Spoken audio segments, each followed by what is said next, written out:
Let's try again. The mind of God and your mind, are they the same thing?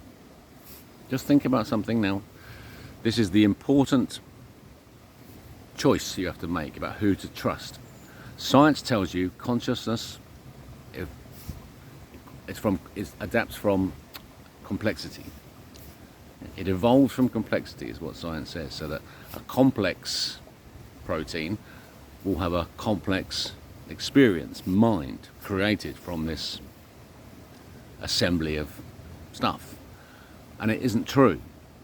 And you know it isn't true. How can that be true?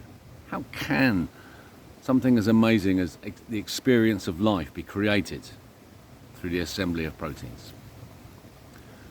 Now, science believes it is possible, and that's what they're doing, because you can create a corrupt one. You can create a corrupted consciousness through an assembly of entities, but it's the corrupt one. So that science has replaced itself as God now, and thinks that it can decide how the world is to be run, rather than us, humble specimens who are experiencing the mind of God. So the fight between good and evil is now happening inside each of you. But the corrupt entity, which has been inserted into you through the quantum power and algorithmically deduced mechanism of placement inside yourself, the blackness of the corruption, the darkness, is placed there as a dark shield over your light, your bright white light. Now you have to choose that you are the bright white light. That is the mind of God. There is only one consciousness. We receive it. It's a gift to us. We're just receivers. Look at the model of the brain. Look at the wiring diagram. Look at the complexity of that machine that's been put together.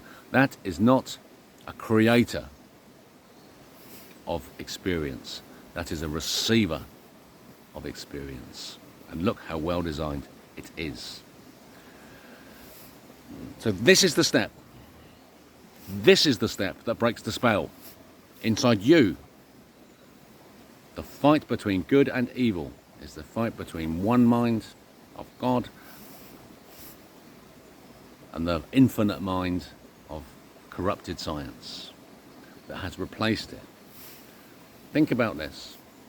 Infinity, you can always add one to infinity. Always. No matter how big the number, you can always add one. So God's mind has been created from the beginning of time, because it's the end of time. All time exists at the same time in that tiny duration of 2 pi times 10 to the minus 34 seconds. All of time exists. Matter is slowly transferring the force of the creation through itself, working the forces out as the explosion occurs at this really, really slow motion rate until the balance is achieved. But it never is achieved, because we keep adding the one to God's infinity. What we're currently doing is adding our ones to the corrupted infinity. And that'll never catch up. It's only had 100 years. It'll never catch up. It'll never be as good. And never as good. It's guaranteed evil. So here's your choice. Consciousness exists and we receive it. And consciousness is God. It can be explained through science, provably, and it doesn't detract from the magic at all, far from it, because it shows us the truth. And the truth can't hurt you in the end. You're loved. Welcome to New Earth.